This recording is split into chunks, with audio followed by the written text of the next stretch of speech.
Hi, this is Pat McDonald, your host for Vote for Vermont, where our tagline is Listening Beyond the Soundbites.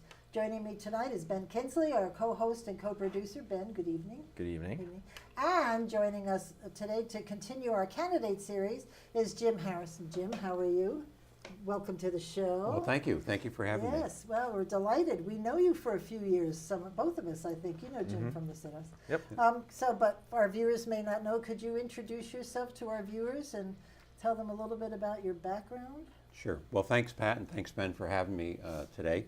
I'm a state legislator. I represent a district that 4 towns, Rutland-Windsor 1, which is Bridgewater, Chittenden, Killington, and Mendon.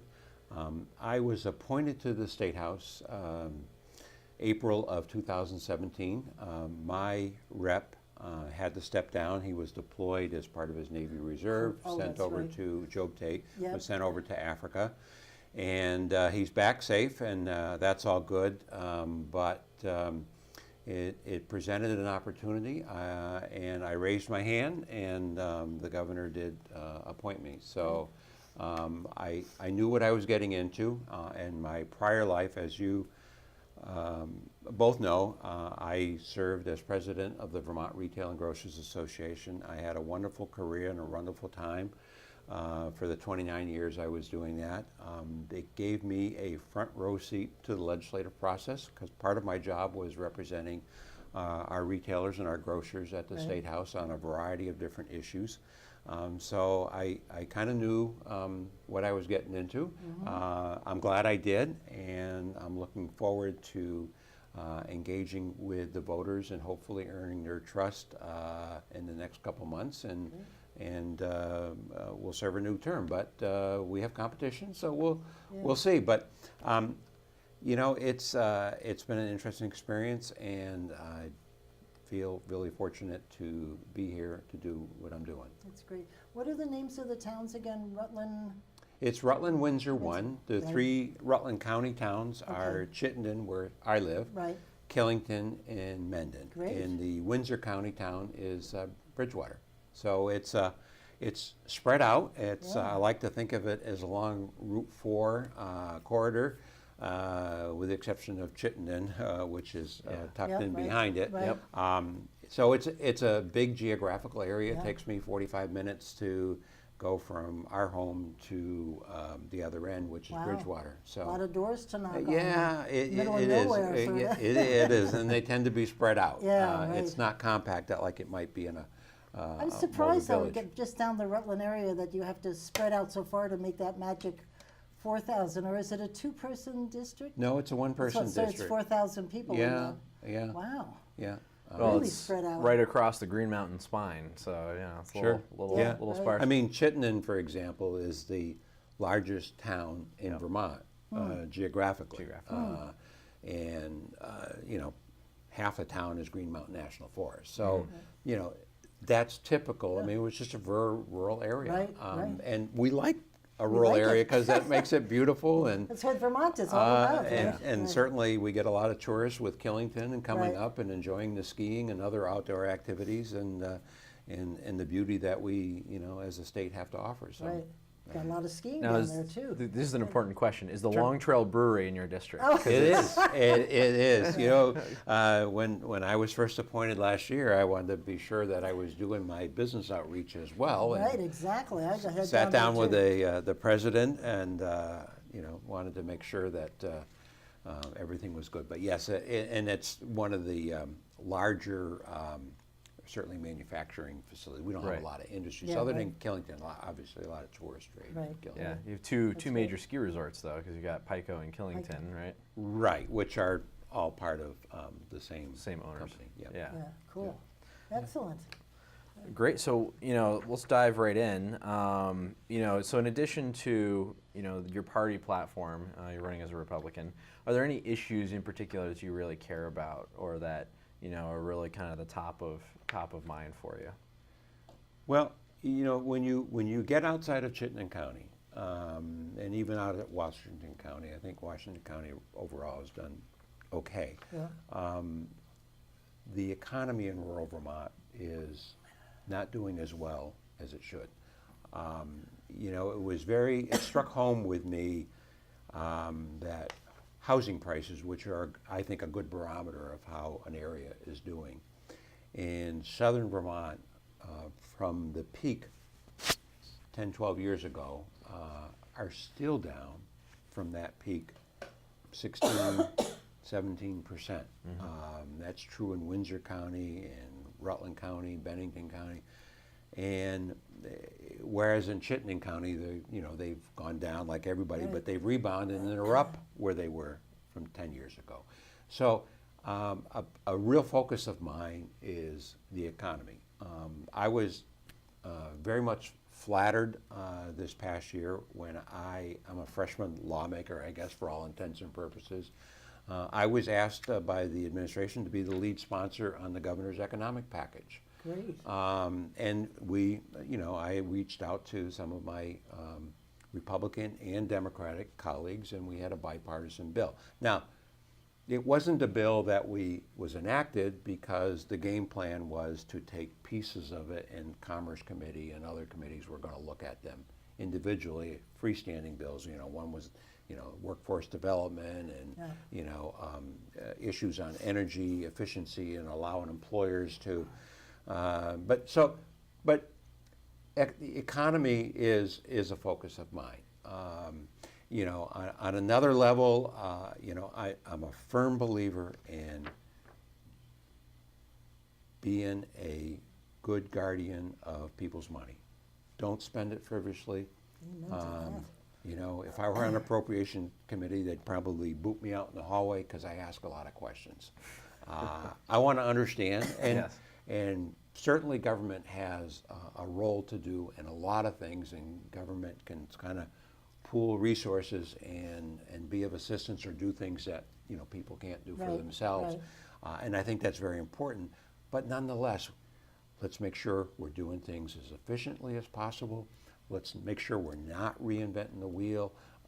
We're not duplicating things. And at the end of the day, let's take what's coming in and make sure we don't need any more than that. And if we can do it with less, then we should. So I'm a fiscal conservative. Whoa. I don't apologize for that. I'm not a hard and fast, I'm never going to take a pledge, no new fees, no new taxes. I was very pleased, though, that I did not vote for any these past 2 years.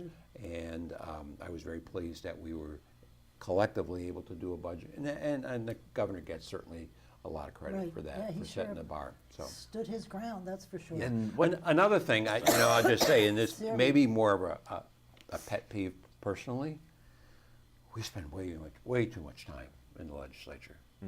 I mean, this year it was just like, it was a disaster. this is a rough, Really? rough year. I mean, didn't I seem like know it we was a were lot. only meeting like a day or two a week during June, but come on, I got to tell you, we budgeted for 18 weeks. We should get our work done in 18 weeks. I We agree could have with got that. it done in 18 weeks or less. And I know each year the issues get more complicated, and new things come along, and it takes a lot of committee time to do all that. But come on, folks, if we have the conversations, we shouldn't just throw bills to the governor and see if they stick or not. We should have a conversation, figure out where the middle ground is, and not go through all this. So as a result of that, I didn't go public with this, but I just chose, hey, we had 18 weeks, we budgeted for 18 weeks. I didn't take pay for the special session. Good for you, Jim. I just don't, there's no need for it. That's a lot of money, too. In the scheme of things, it's probably probably not, not. right. I think it was $350,000, $400,000 for the special session, but hey, that money can be used I was going to say, I somewhere. know a few nonprofits So, that there's very- going forward next year, I will, I don't know that it'll go anywhere, but I'm going to introduce some things to cap it. Hey, if we got out a week early and we got a little bonus because of it, great. Yeah. So be it. But Because the don't budget has pay. always been the ball that's been in play, and that's why they keep pushing it to the very end of the session, so they can put something on it, or, I mean, they do that on purpose. It's sort Well, of a and strategy. probably that's never going to change, Right. unless you had line item veto for a governor. You're going to have some of that give and take, Right. and that's fine. Right. I mean, and I both remember plenty of end of sessions where, the theater, out in the hallway and the shuttle. I remember one with Howard Dean, and he's running down the hall, and his fingers wagging. And Yeah. remember that with Bill Doyle? That was great. I was up on the balcony watching him. I'm going, whoa, I'm not going down there. I'm staying right here, Yeah. staying out of the way. That's cool. So when you're out there knocking on those 4,000 people's doors there, what are they telling you? Because you were talking about the economy. Are there other issues in that area that are of concern to them? Well, there are. Obviously, we're all different, and we all have different priorities Right. and different issues. But affordability is a big concern.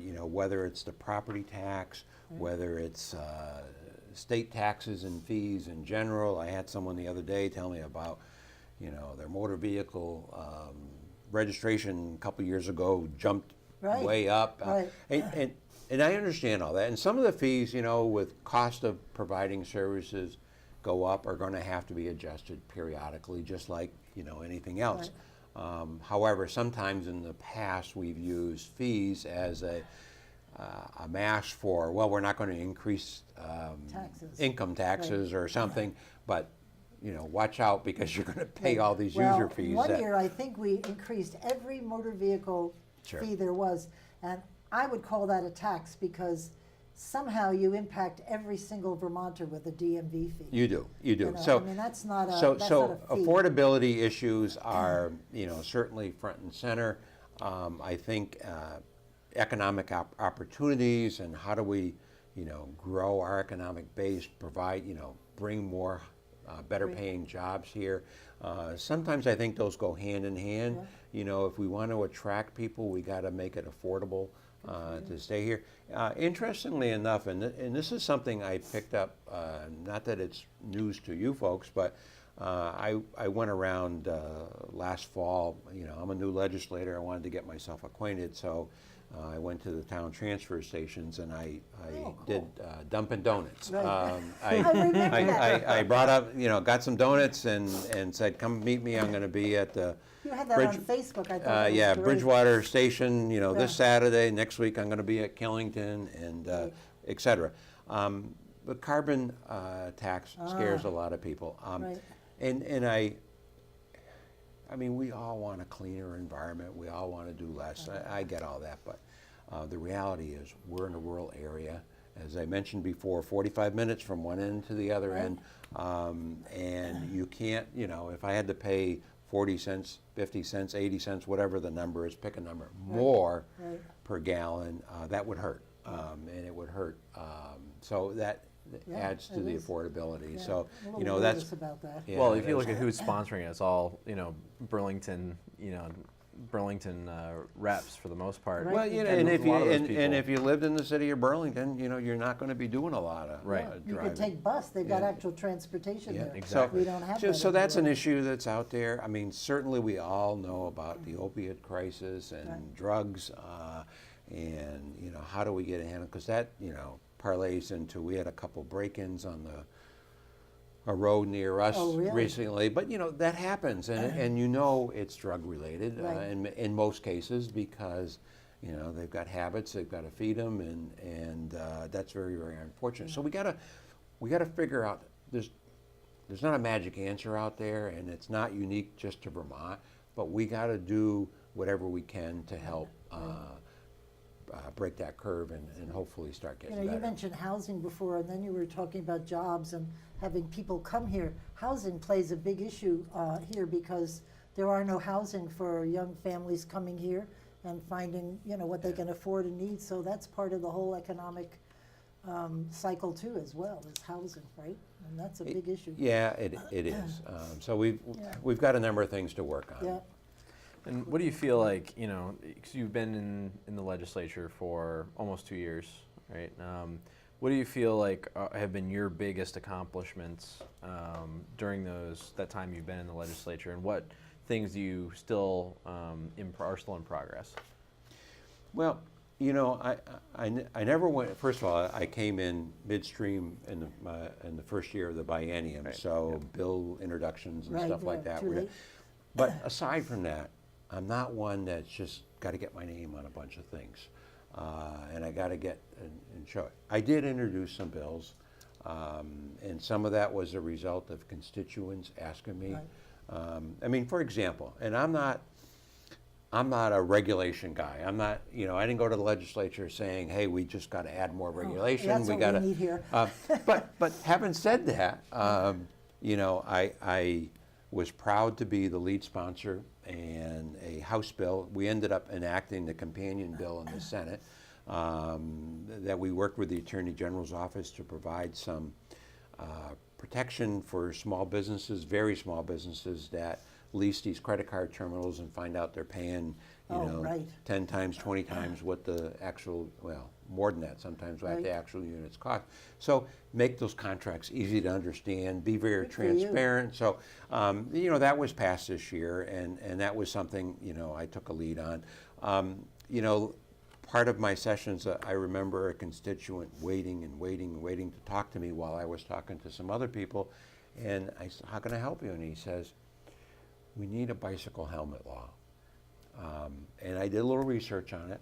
We're the only New England state It doesn't have. that doesn't require those under 16 Really? to wear a helmet. Now, most kids do wear helmets, fortunately, most parents. Right. So I introduced, Good for you. joined the other New Yeah, England right. states, and we looked at the legislative language and what other states have passed, and it didn't go anywhere. But I want to be part of the conversation. I Yeah, want to great. look at it.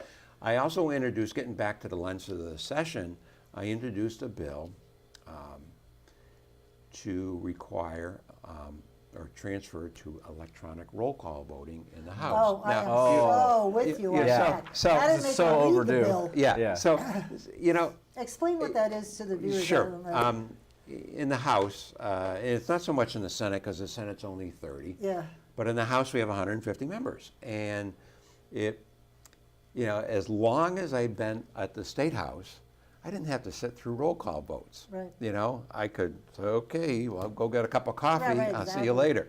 Well, when you're a House member, you sit there. And we start with Ainsworth. And then, we go through Right. You can one probably by recite it one. by now. Yeah, and yeah, exactly.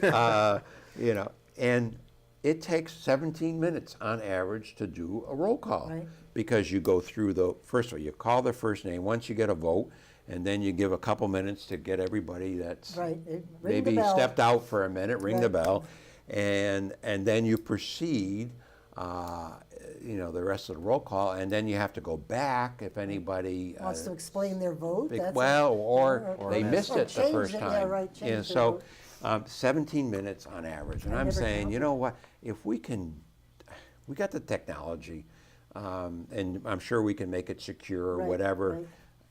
If we could do that and save 10 minutes of roll But call. do you know that would force people to actually read the to read the darn bills? Because half of them don't read, other than the contentious Well, ones. that's another They'd issue. have to read them, because Yeah. somebody'd know how they voted. Sure. That'd be So anyhow, I calculate, I forget what it would save. It would save at least a few days of actual time, if not a week, a session. Oh, and my so word. if we could save a week in the Yeah. session, and I don't know what the number is, if it's $250,000, but you would pay for that system Excellent. very. You're paying $250,000 for people to listen, Listen. Yeah. stand there and listen to the names be read on the Yeah, list. And the other thing is, and you touched on it, a lot of us vote based on the people that voted before us. Exactly. No, I don't understand all this. Well, what did Joe vote? But he's before you in the alphabet, and you get a sense of where different people Were are. you there when they have the sign on the party and the caucus leader's desk that said yes, no? So if you came in late, you just looked over there and they told you how to vote. That's classy. I like that too. I think they've since gotten rid of that sign. I think they have, because we used to go over and take pictures of it, and the person would get really mad at me. But we won't mention who. But anyway, I mean, seriously, read the bill. Like Ann Donahue reads every She does. bill. Ann is Amazing, isn't she? absolutely. We did. We interviewed her too. Yeah, we did, we Yeah. interviewed her. No, She's- and I give her a lot of credit. Yeah. She, if I have a bill, I've learned Yeah. that I'm reporting from my committee. I go to Ann and say, Ann, any issues or There you questions go. with this that I I can know. research ahead of time? Yeah. She is She's great. very And she's so passionate thorough. about mental health. I just give her. Yeah, no, she is. She's an amazing woman. But she does read Yeah, every bill, and she has some great questions. Yep. So I give her Yeah, a lot of everybody credit. usually walks around waiting see what Ann's going to say. Yeah, right. You can You could almost drop a count. pin in that place when Ann gets up. Yeah, you Right? can almost That's count great. on her having something to Yeah. say about every bill. Yeah. Well, I'm glad you said there are many legislators that never stand up and speak on the floor, except if they're reporting something out of committee. I wouldn't be able to sit down when I was there. My hands always jumping up. You And I know- know the speaker would always be laughing at me going, calm down, calm Yeah, down. I think, well, when I was appointed, my first day on the House floor, it probably raised some eyebrows, but it happened to have an issue on the floor that I actually knew something about. That makes you feel good, doesn't it? And it was the committee I was yet to be assigned to, but I knew I Right. was going to.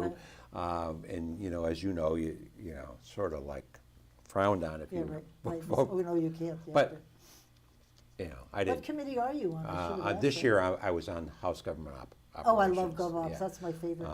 I spent a lot of time in that committee. know, you did. Yeah. prior to you arriving there, Yeah, but yeah. you know. Yeah, but my first end of term, I was for the last month and a half or whatever last year, I was on House General Affairs Committee. Oh, So, and I had spent a lot of time, and so it was probably a good change to Right. move me out of there because I don't have the biases that I might have had from my Right, prior right. role. So that's all good. But you don't speak the first day. But I am sensitive to that. Don't just speak for the sake of speaking. Some people do Right, talk just to too much, Hear themselves, yes, and that's true. and you get you get drowned out. So Right, that's very true. That's- So actually, that leads into an interesting question. So you're in kind of a unique position, having been a lobbyist before you joined the legislature. What was the difference? Like, what surprised you from having been in the building Right. for years, The real behind and the scenes suddenly stuff. now you're in one of the seats? What was the most surprising thing to you? yeah, a number of people have asked me that in terms of the differences, and I will say as an advocate, I certainly tried very hard to be independent and be nonpartisan. I needed to work with Right, anybody. you represent all people. And one of the advantages I had in my prior role was I had members who were constituents in virtually everybody's district. You represent that country store in their town. So because of that, I think I was able to have a dialogue with whoever, right. and kind of share that because they were interested and certainly would be sensitive to what Right. their constituents are doing. In my role, the Senate, unless they're my senators, they don't give a who I am. Right, they're senators. They're senators. Very important. Yes. And that was politely pointed out to me Right, last summer right. when I tried to lobby a certain senator on a committee appointment for our area. But me talk guess. work with your Senate Yeah, right. delegation, not I Right. mean I don't deal with House members. So the that's truth, different. too. Yeah, it It is is Not true. that people It's know true. that. No, Yeah, it is true. So, but it's different. I do think as a legislator, one of the things I value most and where you get the most done is in committee. Right, exactly. Committees, for at least in GovOps, and that's where most of my experience is now, it's not partisan. No, it's No. not. You're all part of the conversation. Well, It's because the very chair wants everyone to they're trying support to the reach bill. consensus, and, Right. and I will say, 90% of the bills overall that come out and are on the House floor pass by voice Right. vote, and because it's been fully vetted in Right. a committee or committees. Right. It's just when you get into some of the more controversial issues, unfortunately some of the education issues because of costs and stuff, and some obviously tax issues, they get to be sometimes a little bit partisan. Right. And that's unfortunate, but a lot of the smaller issues, that are important, but they're not front page news. And you know, I enjoyed my committee. That's great. We, you know, first of all, if I had my druthers, I'd be on a different committee every month because well, to it's learn. You Yeah, right, learn. You right. ask questions. Right. And I love our committee chair, Maida Townsend, but she'll see my hand go up because the Oh, first Jim. one, Jim. Jim. It's like, but she knows. I mean, had the I got to pleasure learn. of working with Donna Sweeney, who Sure. in my mind is the best chair. Yeah, I've ever. heard a lot. I mean, I knew Ever. Donna, Yeah. but I never spent any time in that committee. amazing woman, But I'm everyone sure. that was on the committee with Donna They speaks have very they have a highly great of group her. on that Yeah. committee. Yeah. I still see her. I love her. You know, to death. we get along, Yeah. and that's important. Yeah. And God forbid if anybody goes listen to the tapes because there's a lot of banter going on. Right. I mean, life's too short But to that's really important. But when you go out, my first time I went out on the floor and I voted against Donna and almost everybody on my committee that was Democrat, and Yeah. I thought, oh my God, they're never going to talk Yeah. to me. You wouldn't know. I No. walked off, and we're just as much buds as we were when we walked on. They didn't care. Yeah. You voted this way, and Yeah. they voted that way, and we still went to dinner. There's a and group had- of them. It's actually a tripartisan group that meets every Friday morning for breakfast. Oh, nice.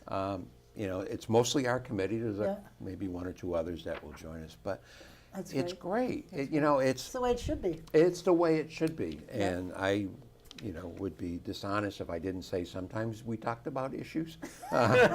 Really? Yeah, every once in a Try while. to- and sneak try to reach some kind of understanding, at least understand where people are coming from.